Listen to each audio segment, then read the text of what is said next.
या को हम वीतरागहीन शासन जयवंत हो इस शासन में हम जीते हैं और वीतरागता का धर्म हमारा कहता है और बताता है कि जीवन में सम्यक की बात यहाँ पर चल रही है और सम्यक की बात को लेकर आचार्य यहाँ पर कह रहे हैं कि सम्यक दर्शन हमारे जीवन में हमको क्या प्रदान कर रहा है। सम्यक दर्शन हमारे जीवन को उत्कृष्ट अवस्था में ले जाया करता है और वैसे भी कहा जाता है कि हम जब पढ़ते हैं, जब हम पढ़ते हैं, जब विचार करते हैं, शास्त्रों में जाते हैं तो शास्त्र यहाँ पर कितनी अच्छी बात कहता है और जिस प्रकार तुमने विवरण पढ़ा हो कि समय बड़ा बलवान है मनुष्य नहीं, समय बड़ा बलवान है मनुष्य नहीं बलवान और विलन लूटी गोप का भी अर्जुन बेईमान। यानी अर्जुन इतना बड़ा महारथी था जिसने पूरा महाभारत जीत लिया, लेकिन जब कर्म की व्यवस्था आती है, जब समय बदलता है, तब विचार करना उनके साथ रहने वाले सखा सखी उनके रानी उनको भी भूल ले जाती है, वहां पर वो कुछ भी नहीं करता। क्यों? क्योंकि कर्म की व्यवस्था को कोई बदल नहीं सकता है। तो समय की बात है, समय बड़ा बलवान हुआ करता है, मनुष्य भी ताकतवर नहीं हुआ, मनुष्य भी ताकतवर नहीं हुआ करता है। समय बड़ा, इसीलिए समय दृष्टि जीव समय की वैल्यू करें, इसकी वैल्यू करना चाहिए। समय की वैल्यू करो। समय की वैल्यू का मतलब है कि किसी भी स्थिति में, किसी भी परिस्थिति में मंदिर नहीं छोड़ो। क्या नहीं करना? किसी भी स्थिति में, किसी भी परिस्थिति में मंदिर नहीं छोड़ना, भगवान का साथ नहीं छोड़ना। क्यों? क्योंकि भगवान का ही एक साथ ऐसा है जो समय को परिवर्तित कर सकता है। किसी भी क्योंकि यहाँ पर सम्यक दृष्टि जीव की कल तुमको बताया था कि सम्यक दृष्टि जीव जब सम्यक को प्राप्त करने जाता है तो अनेक प्रकार की परीक्षाएं, अनेक प्रकार के उपसर्ग उसके ऊपर हुआ करती है। विशेषता सम्यक दृष्टि जीव की है। तो भैया यहाँ पर विचार करना, थोड़ा चिंतन करना, थोड़ा सोचना कि हमारे क्या करना है। एक बार की बात याद आती है मुझे, एक बार की बात याद आती है मुझे कि राजा और मंत्री दोनों बैठे बैठे विचार कर रहे हैं, दोनों बैठे बैठे चिंतन कर रहे हैं और दोनों ने विचार बना लिया, कि अब हम कहीं घूमने चलते हैं,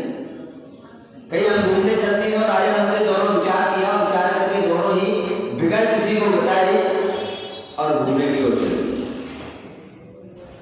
और घूमने जैसे चलते हैं, थोड़ा निकलते हैं, राज्य के बाहर निकलते हैं, थोड़ा सा जंगल आता है, जंगल आते ही वहां पर राजा जो था, राजा ने अपने मंत्री से कहा कि जंगल है और जंगल में अगर कोई हिंसक जीव अगर आ जाता है तो वो क्या करेगा? हिंसक जीव जैसे शेर आ जाए तो क्या करेगा? शेर का काम तो हिंसा करना है। तो मंत्री कहता है जो होगा वो क्या होगा? देखा जाएगा। जो होगा वो अच्छा होगा, जो होगा वो अच्छा होगा। पीछे राज्य को छोड़कर आए तो कहा राज्य वाले वहां पर परेशान होंगे कि राजा और मंत्री बगैर बताए। अब मंत्री ने कहा जो हुआ वो भी अच्छा है और जो होगा वो भी अच्छा होगा और जो हो रहा है वो भी। तब राजा को मन में विचार आया कि मंत्री जो है मेरा दुश्मन है, मैंने मेरा अहित सोच रहा है, मेरा अहित सोच रहा है और सोच रहा है कि शेर आएगा और राजा को खाएगा तो मैं राजा मर जाऊंगा, ऐसा मन का राजा के मन में विचार।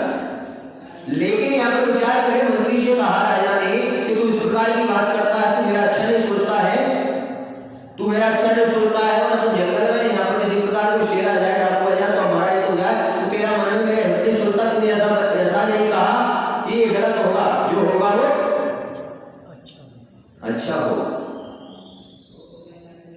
लेकिन जब राजा बात करे तभी मंत्री की एक ही बात निकलती, राजा साहब जो होता है वो अच्छा होता है, जो हो रहा है वो भी अच्छा है, और जो हुआ वो भी। ये तीन बातें वो मंत्री हमेशा कहा करता है। और आगे चलते हैं थोड़ा, राजा बार बार ये बात करता है और बार बार मंत्री वही बात दोहराता है, तो राजा को एक बार गुस्सा आ गया, और गुस्सा आ गया तो सामने कुआं था और कोई गुस्सा आ गया तो धीरे से जाकर राजा ने मंत्री को कुआं में धक्का देके पटक दिया कि तू मेरा क्या सोचता है, तू मेरा हमेशा अहित तो सोचता है, अच्छा मेरे बारे में नहीं सोचता है। और गुस्से में मंत्री को कुएं में धक्का दे दिया, वो कुएं में गिर गया, और कुएं में गिरता मंत्री तो मंत्री ऐसे नहीं होते, मंत्री बड़े चतुर होते हैं, क्योंकि सारे राज्य को मंत्री ही चलाते हैं, मंत्री बड़े दिमाग के चतुर होते हैं, तेज होते हैं। और वो कुआं में जब गिरा तो कुएं के अंदर कई प्रकार की अंदर व्यवस्थाएं होती हैं, तो तैरना जानता था और तैर के कुएं से निकल के एक जगह पर अंदर बैठने की जगह थी, वहां पर बैठ गया आराम से। और बैठकर वहां पर राजा थोड़ा आगे चलता है, और राजा आगे चलता है तो आगे चलते चलते राजा को कुछ सामने दिखाई देते हैं, या कुछ राज्य के दूसरे राज्य के या दूसरी जगह के वहां के लोग कुछ घूम रहे हैं, सैनिक, और सैनिक वहां घूम रहे थे, सैनिकों ने आकर उसको पकड़ लिया, और पकड़ लिया उसको। और पकड़ने के बाद उस समय किसके लिए घूम रहे थे वो? अरे इसके लिए घूम रहे थे बंधुओं कि वहां का जो राजा था, यहाँ का जो राज्य चलाने वाला दूसरे, क्योंकि पहले छोटे छोटे राज्य स्थापित हुआ करते थे, तो वहां पर ऐसा कर दिया कि कोई भी व्यक्ति को पकड़ कर लाओ, जहां पर राज्य में किसी प्रकार की आपत्ति संकट आ रहा था, तो उसके लिए किसी ने बता दिया कि किसी व्यक्ति की क्या दे दो, ऐसी होता है। जब यहाँ पर अपन लोग मिथ्या दृष्टि जो होते हैं वो क्या करते हैं, इस प्रकार की मान्यताओं में जाते हैं। तो उस राजा को पकड़ लिया, और राजा को पकड़कर वो ले गए, और ले जाकर जैसे ही राजा का वहां पर क्या किया, उसको स्नान कराया, स्नान कराकर उसको तब देखा तो उसकी 6 उंगलियां थी, हाथ में 6 उंगली थी। और ऐसा विदित है, ऐसा जानते हैं, सिद्धांत कहता है कि जो सांगोपांग होता है उसी का 1 उंगली ज्यादा थी, तो वो शिव नहीं था। तो वहां पर सैनिकों ने कहा कि सुंदर तो था, राजा तो सुंदर होते हैं, सब कुछ था, लेकिन उसको वहां से भगा दिया गया, उसको कहा तुम जाओ।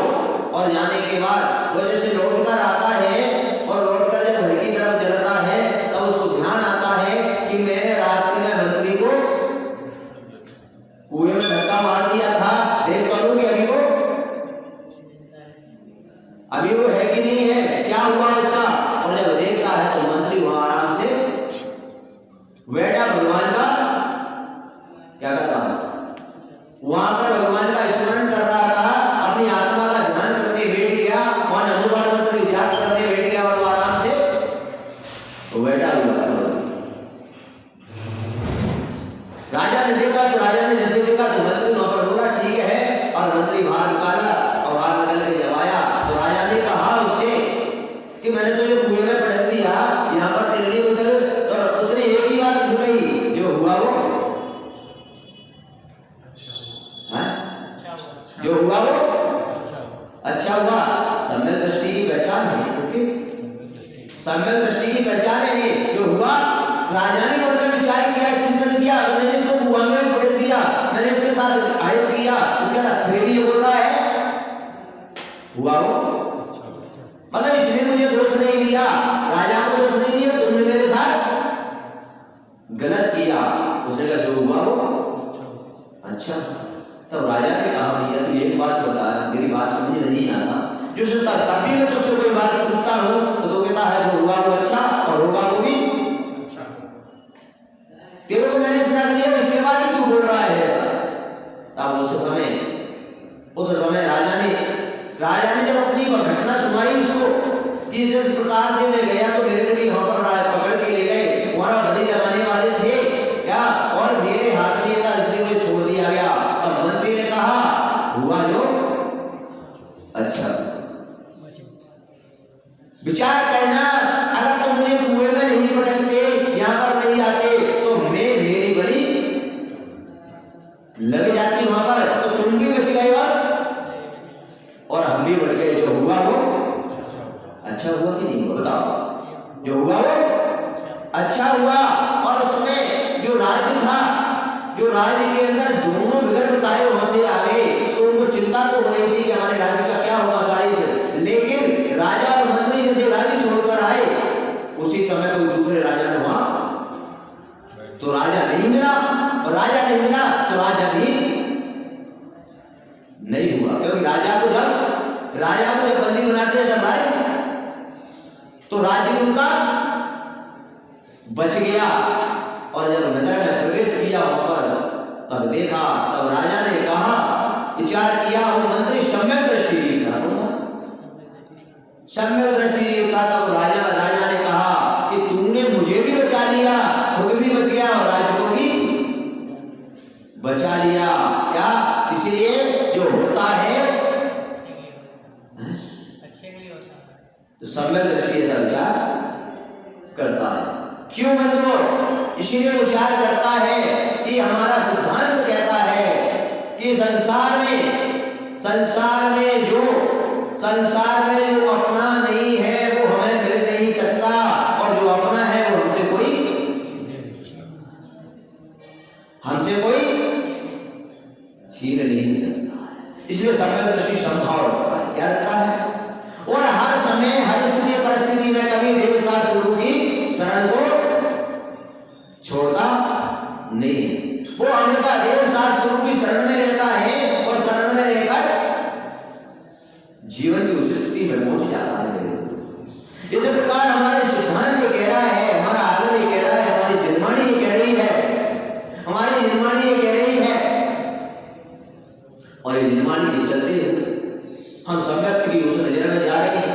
मैं सम्यक दर्शन का सबसे पहले मैंने जब प्रकरण शास्त्रों में गया तो शुरू से लेकर अभी तक मैं सम्यक दर्शन के प्रकरण पे ही चलता हूँ, और सम्यक दर्शन का प्रकरण पे उपदेश देता हूँ, और स्वयं के अंदर भी ये भावना लाता हूँ कि मेरे अंदर इस प्रकार की आत्मबल मजबूत हो कि मैं उस सम्यक को प्रकट कर सकूं, और भव्य जीवन को भी उस सम्यक के मार्ग पर चला सकूं। क्योंकि सम्यक दर्शन हमारे जीवन में तुम लोग भी सम्यक को प्राप्त कर सकते हो। क्योंकि सम्यक दर्शन चौथे गुणस्थान से शुरू हो जाता है। अव्यक्त सम्यक दृष्टि उसका नाम है। यानी तुम भी ग्रस्त में रहकर भी व्रतों को भी धारण न कर पाओ, महारती न बन पाओ, लेकिन सम्यक को प्राप्त कर सकते हो। क्या हमारे जैसे ना बन पाओ, कोई बात नहीं, विकल्प मत करना, लेकिन सम्यक धारण तो कर ही सकते हैं कि नहीं कर सकते? कभी कभी विचार आता है, कभी कभी चिंतन आता है, हम संसार में रहते हैं, संसार में रहने के बाद विचार करो। एक सम्यक दृष्टि जीव आप भी विचार कर लेना। आपको सुख चाहिए कि नहीं चाहिए? बताइए, आपको सुख चाहिए कि नहीं? सभी को सुख चाहिए, वर्तमान का सुख भी चाहिए और मोक्ष का सुख भी चाहिए। और मोक्ष के सुख को प्राप्त करने के लिए क्या करना पड़ेगा? संसार के सुख को प्राप्त करने के लिए क्या करना पड़ेगा हमको? सबसे पहले हमारे लिए क्या करना पड़ेगा? संभाव रखना पड़ेगा। क्या रखना पड़ेगा? संभाव रखना पड़ेगा। संभाव रखने के बाद भी हमें क्या करना पड़ेगा कि कभी भी जीवन में जब हमारी एक बात तुमको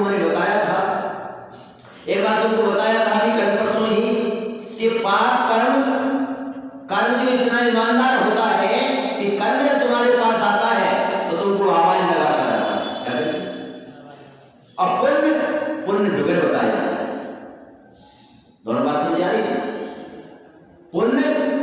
विगर बताया जाता है और पाप आवाज लगाकर पुण्य। ध्यान रखना, तुम्हारे पास जब पुण्य का उदय आता है तब तुमको खुद को पता नहीं होता कि इतना संपत्ति हमारे पास, पता लगता है किसी को और कोई बता भी नहीं सकता। लेकिन पाप कर्म जाता है तो एक क्षण और एक टाइम और एक मुद्रा हमारे लिए गिनती में बंधुओं, ऐसे पाप कर्म हमारे जीवन में जब आते हैं आवाज लगाकर आती है। क्या लगाकर आती है? हाँ, आवाज लगाता है, पक्का है। जैसे आप उदाहरण के लिए लीजिए कि आप अभी यहाँ पर बैठे हो और बैठकर आपको किसी प्रकार का कोई घाटा लग गया, किसी प्रकार की कोई भयानक बीमारी आ गई, तो क्या पाप कर्म तुमको क्या कर रहा है? पहले संकेत दे रहा है तुमको कि मैं आ गया हूं तुम्हारे पास, अगर तू बच सकता है तो बच ले। अब बचने के लिए वो कहता है कि दवाई से नहीं बचेगा, बचना है तो देव शास्त्र गुरु की शरण में चले जाओ। बंधुओं, विचार करना और वो सम्यक प्राप्त करने वाला है, सम्यक करने वाला एक सेठ, सम्यक प्राप्त करके एक सेठ तो बोले कौन हो? सेठ होगी नहीं हो? सेठ किसे कहते हैं? सेठ किसे कहते हैं? इसकी चर्चा भी हम करेंगे कि वास्तव में हम सबसे बड़ा अगर दुनिया में कोई है, राजा से भी बड़ा अगर कोई है दुनिया में, तो वो है कौन? सेठ साहूकार। कौन? हाँ, उसके आगे राजा भी, क्योंकि राजा के राज्य को भी अगर चलाता है कोई तो कौन चलाता है? आज कौन चला रहा है सरकार को? बताओ। आज सेठ लोग उसको खजाने को कौन भर रहे हैं? उनसे, क्योंकि सारा टैक्स तो वही देते हैं और उससे सरकार चलती है। और जब खजाना खाली हो जाए, अभी तुमने देखा ना, अभी महामारी का जब समय आया, तो फिर सरकार को महामारी को दूर करने के लिए बड़े बड़े सेठों ने हजारों रुपए का दिया कि नहीं? बोलो, यहां पर कि तुम लोग भी यहां पर रह रहे थे, जिससे जो बना उसने भी किया कि नहीं? से वो बताओ, जिससे जो बना उसने सहयोग किया। तो कहने का तात्पर्य ये है कि सबसे बड़ा अगर कोई है तो ध्यान रखो, आप लोग सेठ बनो, सेठ हो ही नहीं। सेठ वो होते हैं क्या? जो सबसे गंदे हो पेट से उनको क्या बोलते हैं? तो इस प्रकार की स्थिति आती है, और इस प्रकार की स्थिति आती है। सेठ जी सम्यक दृष्टि जीव थे। कौन थे? सम्यक दृष्टि जीव थे। और सम्यक दृष्टि होने के बाद उन्होंने क्या, उनके यहाँ उनका परिवार सुखमय आनंद में चल रहा था, सुखमय आनंद में चल रहा था। उनके पास किसी चीज की कोई कमी नहीं। क्या? ढेर सारा धन था, ढेर सारा उनके पास सब कुछ था, लेकिन क्या था उनके पास? सम्यक। क्या था? सम्यक का मतलब वो सुबह उठकर भगवान की भक्ति करते, भगवान की पूजन करते, सारे परिवार के साथ पूजन भक्ति करने के बाद आनंद से शुद्ध भोजन करते और किसी प्रकार का विकल्प नहीं करते, आनंद में रहते। बंधुओं, सम्यक दृष्टि जीव की मैंने तुमको पहले बताया कि सम्यक दृष्टि जीव की हमेशा परीक्षा क्या होगी? पक्का है। जब जब हमारे जीवन में जब उत्कृष्टता को प्राप्त होते हैं तब क्या होती है? जैसे बच्चे पढ़ते हैं तो पढ़ाई का मूल्य है, परीक्षा का मूल्य है। अरे पढ़ाई करने के बाद क्या होती है? परीक्षा होती है। परीक्षा के बाद वो पास हो जाते हैं, क्या? तब वो किसी योग्यता को प्राप्त हुआ करते हैं। तो हमारे जीवन में भी सम्यक दृष्टि जीव पूरे जीवन पर्यंत भगवान की भक्ति करता है, पूरे जीवन पर्यंत गुरु की सेवा करता है, लेकिन उसके बदले में किसी की चाह, ये भी किसी की चाह नहीं रखता है, किसी भी प्रकार की फल की इच्छा नहीं रखता है। ध्यान रखना, भगवान के मंदिर में हम आते हैं, बोले पूजा करी हमने, ये काम किया, थोड़ा सा हमारे जीवन में कोई व्यवधान आ गया तो हमने मंदिर आना क्या कर दिया? नहीं बंद हो। एक बार नहीं 1000 बार तुम्हारे जीवन में विपत्ति आ जाए फिर भी मंदिर का दरबार नहीं छोड़। बस एक ही विचार करना, भगवान मेरा सब कुछ जाए तो चला जाए लेकिन आपका बस, इससे ज्यादा मुझे, क्योंकि आपका सानिध्य होगा तो संसार की तुच्छ वस्तुओं तो मुझे पुनः प्राप्त हो जाएगी, लेकिन आपका साथ छूट गया तो सब कुछ। इसलिए और वो सेठ आराम से रहा था। रहने के बाद एक दिन उसके जीवन में परीक्षा आती है, परीक्षा की घड़ी आती है और उसके पास लक्ष्मी आती है। कौन आती है? तुम्हारे पास आई कभी? हाँ आई। लक्ष्मी कौन है? अरे लक्ष्मी विष्णु की पत्नी है। कौन है? लक्ष्मी विष्णु की पत्नी का नाम है। अरे ये तो लक्ष्मी तुम्हारे पास में एक इंद्रिय जीव है, वो तो विष्णु की पत्नी तो 5 इंद्रिय जीव थी। ये तो एक इंद्रिय, कितने इंद्रिय जीव है? कौन सा? ये लक्ष्मी कितने इंद्रिय जीव है? सोना चांदी कितने इंद्रिय जीव है? एक इंद्रिय। कितना? एक इंद्रिय धातु है, क्या है? अरे तो विष्णु की पत्नी तो 5 इंद्रिय जीव थी। क्या थी? समझा ना? तो ये इंद्रिय जीव है ये। और उस समय शेर के पास लक्ष्मी आई और लक्ष्मी ने आकर कहा से तुम्हारे पास रहते रहते मुझे बहुत दिन हो गए। क्या हो गए? तो सेठ ने कहा क्या बात है भैया? बोले अब मैं कुछ दिन के लिए जाना चाहती हूं। कहां जाना चाहती है? बोले पड़ोस में। कहां पर? ये बड़ी समस्या है, ये पड़ोसी की समस्या बीच हर वक्त हमेशा है। मने कहने का तात्पर्य मेरा ये है कि कुछ भी हो पड़ोस वाला नहीं होना चाहिए मुझसे दूर, कहीं और चली जाएगी। कहां मत जाओ? बंधुओं, सेठ सम्यक दृष्टि जीव था। उसने कहा ठीक है क्या? और सुबह होता है और सुबह होते ही सारे परिवार, सारे बच्चों को, नाती पोता को, सबको बुलाता है। बुलाकर कहता है इस प्रकार की बात है, लक्ष्मी आई और मुझसे कही मैं 7 दिन में तेरे पास से कहां चली जाऊं? ये बड़ी समस्या। और इस प्रकार की बात आती है बंधुओं, तो सम्यक दृष्टि जीव जो होती है वो क्या करती है? उसने तुरंत सारे परिवार को बुलाया और बुलाकर कहा कि ये पक्का है कि मुझे अगर लक्ष्मी अगर बुरी है तो निश्चित ही पाप कर मुझे आवाज। अब मुझे क्या करना चाहिए? उस पाप कर्म को क्षय करने के लिए क्या करना चाहिए? पर सेठ के मन में विचार है उस पाप कर्म को क्षय करने के लिए पुण्य की क्रियाएं तीव्र कर देना चाहिए। क्या कर देना चाहिए?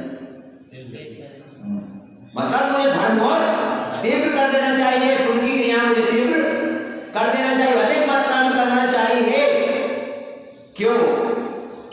क्योंकि तुम देखते हो पाप इस प्रकार की स्थिति ताकतवर होता है। इस प्रकार तुम देखते हो कि एक व्यक्ति को आतंकवादी बनाया जाता है तो एक व्यक्ति की ताकत 10 सैनिकों के बराबर होती है। 10 सैनिकों के बराबर ताकत। इसी प्रकार पाप की जब तीव्रता बढ़ती है, उसने कहा, तब सबसे कहा, उसने पूरे परिवार से कहा क्या आप सभी मेरी बात मानोगे? ऐसा संकल्प होना चाहिए हमारे। तब उसने अपने परिवार को कहा, अपनी बहनों को कहा, अपने बेटों को कहा, अपने नाती पोतों को कहा क्या तुम मेरी बात मानोगे? तब सारे परिवार ने कहा कि आपकी बात जो भी बोलेंगे हमें स्वीकार है। तब उस सेठ ने कहा कि जितना धन है हमारे पास, तुम्हारे पास जितना सोना चांदी जो भी है वो सब यहाँ बता दो। समझ में आ रही है मेरी बात? नहीं आ रही? सारा यहाँ पर आगे रख दीजिए। और उन लोगों ने सभी ने अपने जो भी तन पर भी जो सोना चांदी था वो भी लाके रख दिया और कहा कि एक एक तन ढकने वाला जो कपड़ा है वही शरीर पर रहेगा, बाकी सब यहाँ पर ला दो। अगर तुमसे कहा जाए तो सोचेंगे तो पागल हो गए, थोड़ा सा बचा के रख लो, कल के लिए काम है, ये तो पागल हो गए, कौन हो गए? अगर घर में ऐसी बात बोल दी जाए तो तुमको क्या घोषित कर दिया जाएगा? जब इस प्रकार की बात आती है तो सारे लोग वहां पर बैठ जाते हैं और बैठकर सारा उनके पास होता है, जो भी था सब वहां पर आके रख दिया गया बंधु। और सेठ जो था, सेठ ने अपने जो कर्मचारी, अपने जो मुनीम सभी जो लोग थे उनसे कहा कि जाइए और जाकर पूरे इस गांव में भी और अनेक प्रकार के अन्य गांव में भी जाकर ये सूचना देकर आइए, वहां पर बोलकर आइए क्या कि सेठ कल से मंदिर निर्माणों के लिए, भगवान की प्रतिमा के लिए क्या और इस कार्य के लिए दान दे रहा है, जिसको जितना ऐसा जब प्रचार किया गया तब लोग वहां से आए। दूसरे दिन उन्होंने कहा क्या कि जितने भी गरीब लोग हैं, जितने भी गरीब बच्चे हैं, उनकी शादी विवाह और इनके लिए जितना चाहिए उतना लगा बांटने के लिए, क्या करने के लिए। इस प्रकार उसने 6 दिन तक सारी संपत्ति क्या कर दी, दान कर दी। अब वहां पर आस पड़ोस वाले लोग, उसके रिश्तेदार परिजन, बड़े बड़े लोग तो पागल हो गए ना, कुछ तो बचा के रख ले, कुछ तो समझाने आए। उसने कहा भैया, क्योंकि सम्यक दृष्टि जीव जानता है कि जब पाप कर्म आएगा तो कुछ बचने वाला, बचाएंगे तो भी नहीं बचने वाला क्या। और जब यहाँ पर कोई दान कर रहा है, पुण्य कर रहा है, जाना तो है ही, इसलिए क्यों ना है, जाना तो पाप आ गया तो जाना तो है ही, क्यों ना मैं अपने हाथों से उसको क्या कर दूं, दान कर दूं। ऐसा कौन सोचता है? सम्यक दृष्टि जीव और मिथ्या दृष्टि जीव उसको बचाने का प्रयास करता है। बचाने का प्रयास का मतलब क्या है? कि जिस प्रकार को विचार करना, चिंतन करना, सोचना कि ये व्यापार में घाटा लग गया और मैं दूसरा व्यापार करूंगा, तीसरा करूंगा और धीरे धीरे सब कुछ। लेकिन अगर कहा जाए कि मंदिर में आकर ये कार्य करो, नहीं अभी मुझे घाटा लग गया, अभी महाराज में पता लगा तो दूसरे ने फिर हो गई। एक बीमारी आई, मैंने कहा कि भगवान के मंदिर में आ जाओ, गुरु के चरणों में चले जाओ, नहीं अभी तो बीमारी में लग रहा है महाराज, अभी विधान कराने को पैसा बात समझा लीजिए, वहां लाखों रुपए लगे और बाद में तो कहने का मतलब समझ, पाप कर्म क्या करता है, पाप कर्म कैसा है और मिथ्या दृष्टि जीव उसी में लगा रहता है, वो कभी धर्म की ओर अग्रसर नहीं होता है। और उस प्रकार की बातें भाई 6 दिन बीत गए और 6 दिन में सारा उसने क्या कर लिया। अब उसके पास जो नगर सेठ था, जिनके बहु सोने चांदी से लदी रहती थी, उनके तन पर एक नाक में पहनने वाला क्या भी नहीं, वो भी नहीं। और जब 7वां दिन आया बंधु, 7वां दिन आया तो उस जिस घर में रहता था वो घर से सारा परिवार बाहर निकल कर आया और मंदिर का अध्यक्ष को बुलाया और कहा कि ये घर भी मैंने मंदिर को क्या कर दिया। सारे बोले भैया से रहने को जगह को रख क्या, ऐसा दान भी किस काम का, ऐसा दान भी किस काम का, बोले रहने को जगह तो रख ले, बोलेगा भैया नहीं। अब सारा परिवार कहां पर आ गया, अब तो उनके पास ना तो रहने को और ना खाने को और ना अब किसी को दान, सारा दे दिया, तो उनके पास क्या बचा, कुछ नहीं बचा। और उस व्यक्ति ने विचार करता है और वहां से सारे परिवार को लेकर चलता है। और वहां पर एक बगीचा जो था, किसका था वो, उसका नहीं, गवर्नमेंट का। किसका? गवर्नमेंट जानते हो, सरकार। और सरकार की जगह पर सम्यक दृष्टि जीव आराम से जाकर रह सकता है, क्योंकि प्राइवेट जगह पर परमिशन लेनी पड़ती है, पूछना पड़ता है। लेकिन समझ में आ गया? हम लोग जब विहार करते हैं तो हम लोग प्राइवेट जगह को क्या करना पड़ता है? हमको पूछना पड़ता है कि हम आपकी जगह में, लेकिन जहां सरकारी स्कूल होते हैं हम जाके क्या करते हैं? रुक जाते हैं। बंधुओं, तब इस प्रकार की बात आई, वहां पर जाकर वो बैठ गया, चारों तरफ नगर के लोग वहां पर कह रहे देखो देखो कंद का नगर से आज कहां पर है।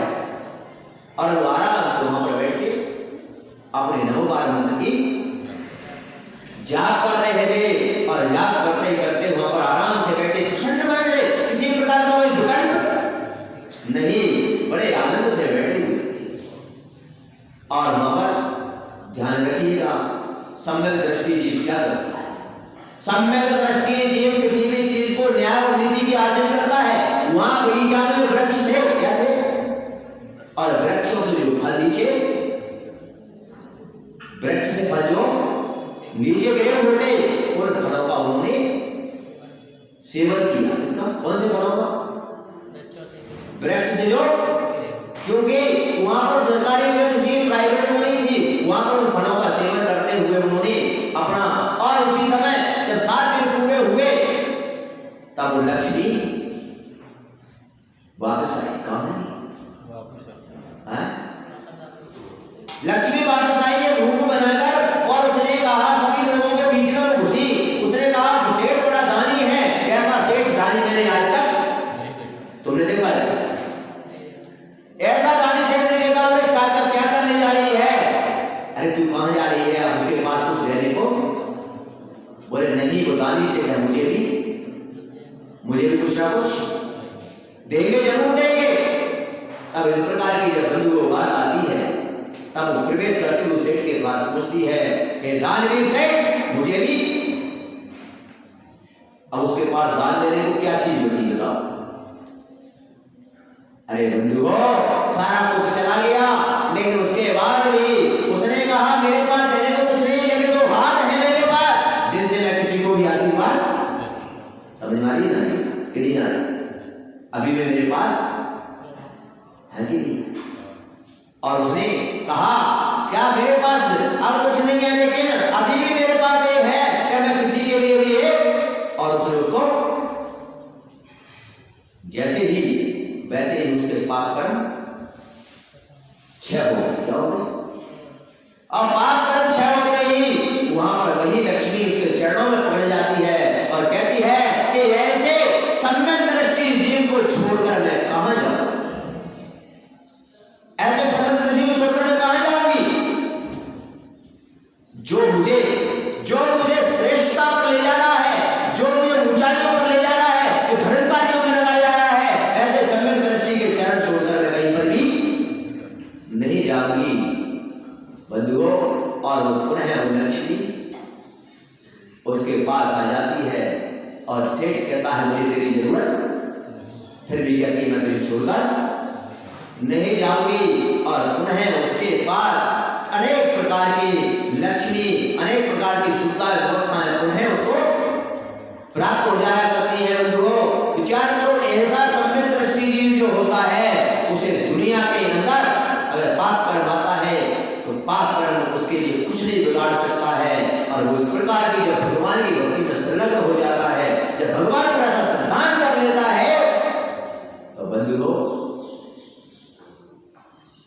विचार कर लेना कि उसके पास गई हुई संपत्ति जाति इतनी है, और पता नहीं कहां से कितनी आ जाती है।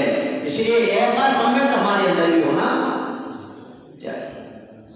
चाहिए। बस मेरा आज एक सूत्र है तुम्हारे, किसी भी स्थिति और किसी भी परिस्थिति में क्या मत छोड़ना, क्या मत छोड़ना। लेकिन हम क्या करते हैं? अरे जब विचार करना, जब राम अयोध्या में आए, और जब अयोध्या में आने के बाद आराम से जब रहने लगे, तब उस नगर में रहने वाला एक धोबी कौन था?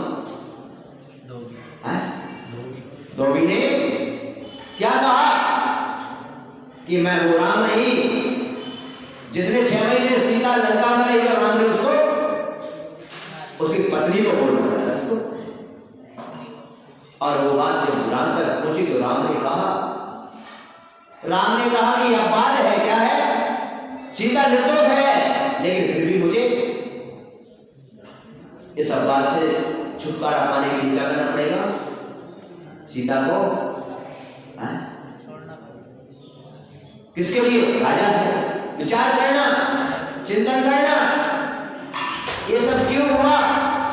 ध्यान रखना, तुम भी ये बात को अच्छे से सोच लो कि सीता जब छोटी थी, कितनी 8 या 10 वर्ष की सीता थी, तो अपने खेलने के लिए खेल रही थी और खेलते खेलते मंदिर की धर्मशाला में पहुंच जाती है और वहां पर जाकर देखती है एक महाराज और एक कालिका माता एक कमरे के अंदर बैठी है, क्या पर्दा लगा, सर्दी का मौसम है और वो स्वाध्याय कर रहे थे। क्या कर रहे थे, क्या कर रहे थे, स्वाध्याय कर रहे थे। सीता बच्ची थी उस समय, उसको इतना ज्ञान, लेकिन जाकर उसने गांव में बोल दिया, पता नहीं उसमें एक लेडीज बैठी है, हमारा जो पता नहीं वो नगर के लोग आए, नगर के लोगों ने आकर देखा और वहां पर नमोस्तु कर बैठ गई और बैठकर बोला, भगवान एक इस बच्ची से बहुत बड़ी गलती हो गई, क्या हो। इस प्रकार से विचार किया। उसी समय मुनिराज अवध ज्ञानी थे, उन्होंने अवध ज्ञान से देखा और कहा कि इसके कर्म का बंध हो गया। क्या हो, कर्म का ध्यान, कर्म कब बन जाता था, और वो बंद जो हुआ था, यानी वो ढाई से उन्होंने लगाया था मुनिराज पर, तो वो कर्म का बंद हो गया में आ गया धोबी ने उनके ऊपर क्या लगा दिया। और राम ने सीता के लिए उस समय निर्णय लेते हुए सोचा कि क्या करना चाहिए, तो सीता को बगैर बताए उसके मंत्री को बुलाया, जो मंत्री था उनका कृतार्थ, उसका नाम जो था, उससे कहा कि सीता के लिए ले जाओ, रथ में बिठाकर वो तो तुम्हारे लिए यात्रा के लिए ले जाए।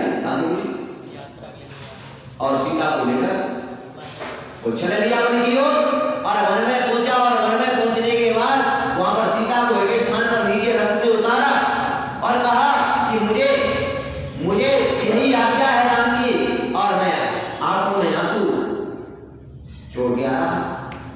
और सीता ने जब कहा, विचार किया कि बस इतनी आज्ञा है, मैं आपको ही छोड़कर वापस। सीता ने कहा कोई बात नहीं, पर एक बात बहुत अच्छी कही। सीता ने कहा उस मंत्री से कि मंत्री तुम जाकर राम से बोल देना कि सीता को छोड़ दिया, कोई बात नहीं। सीता को कभी ऐसी सीता तो आपको अरे कहीं मिल जाएगी, कोई बड़ी बात नहीं है। पर राम को जाकर ये कह देना, राम को जाकर ये बता देना क्या कि अगर किसी के कहने पर आकर सीता को छोड़ दिया कोई बात नहीं, अनेक सीताएं मिल जाएंगी, पर किसी के कहने में आकर धर्म मत छोड़ देना, नहीं कुछ भी नहीं बचेगा। आप लोगों से यही निवेदन कर रहा हूं, आपसे मैं कहना चाह रहा हूं कि कभी भी किसी स्थिति परिस्थिति में किसी भी बात पर आगे धर्म मत छोड़ देना, नहीं तो तुम्हारे पास कुछ नहीं बचेगा। ये सीता और ये राज्य और ये धन और दौलत तो वापस मिल जाएगी, अनेक बार मिल गई और अनेक बार छूट गई और अनेक बार मिल जाएगी, पर धर्म अगर छूट गया तो फिर मिलने वाला नहीं है। इसलिए आज इतना ही आपको ये सूत्र दे रही है कि जीवन में ऐसे सम्यक्त को प्राप्त करो, ऐसे सम्यक्त को प्राप्त करो कि जीवन में कुछ मिले ना मिले, लेकिन धर्म हमारे अंदर बसा रहे, धर्म का हमारे अनुसरण अंधता रहे। अरे संसार की बाकी की संपत्तियां तो आती और जाती हैं, ये तो अच्छा ये तो इसका काम ही यही है, तो इसमें ज्यादा विकल्प मत करना। लेकिन सम्यक प्राप्त कर लिया तो आत्मा की विशुद्धि बढ़ जाएगी और आत्मा का धन और वैभव अगर तुमको मिल गया तो मोक्ष की प्राप्ति हो जाएगी। और जहां मोक्ष लक्ष्मी मिल जाएगी फिर किसी की क्या चाहिए आपको। अगर आपको इस प्रकार का भाव चाहिए तो बस सब भाव रखिए, कभी भी क्या दुख में भी एक समान और सुख में भी क्या अगर करोड़ों की संपत्ति आ जाए तो भी प्रसन्न मत होना, और करोड़ों की चली जाए तो भी दुख मत करो, तो भी दुख मत करो, लेकिन समय को मत छोड़ना। धर्म को किसको नहीं छोड़ना? धर्म गया तो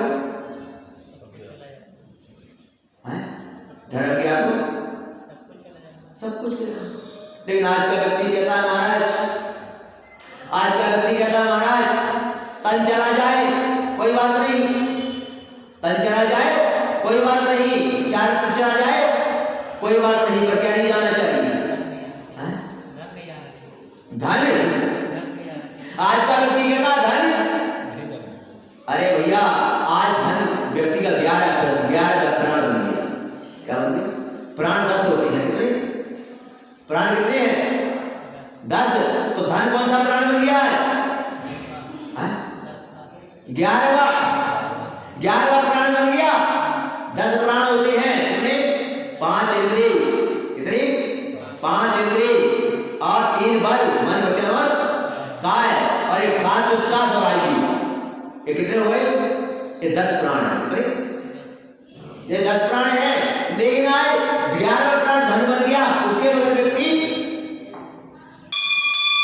बंधुओं ध्यान रखिए, जब आयु पूरी होती है तब भी ये शरीर चला जाता है, 5 इंद्रियों का विनाश हो जाता है, और मन वचन काय जो है वो भी।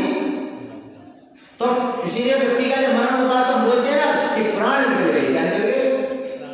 क्योंकि प्राणों का तो 10 चीजें का ही विनाश होता है, आत्मा का कभी विनाश नहीं होता, आत्मा का कभी मरण नहीं होता है। आत्मा तो अजर और अविनाशी है, अखंड चेतन स्वरूप भी है, उसका कभी कुछ भी बिगड़ता है? क्या नहीं बिगड़ता है।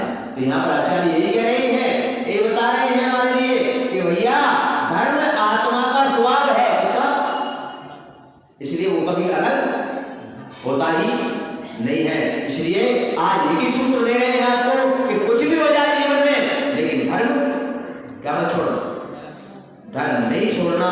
क्या किसी प्रकार का कर्म मत करना, क्योंकि धर्म की अगर तुम्हारे पास रस्सी है तो सारे संसार की व्यवस्था तुम्हारे पास लौट कर आ जाएगी, और धर्म की रस्सी छूट गई तो सारी व्यवस्थाएं चली जाएगी। इसलिए आज इतना ही, सभी के लिए यही मंगल मेरा आशीर्वाद है कि जीवन में ऐसे संगति को प्राप्त करें, और ऐसे संगति को प्राप्त करके धर्म कभी भी ना छोड़ें। कुछ भी हो जाए धर्म की स्थिति बनाए रखें, तो निश्चित ही आज नहीं तो कल हमारा जीवन उज्जवल और मंगल में सुख को प्राप्त हो जाएगा।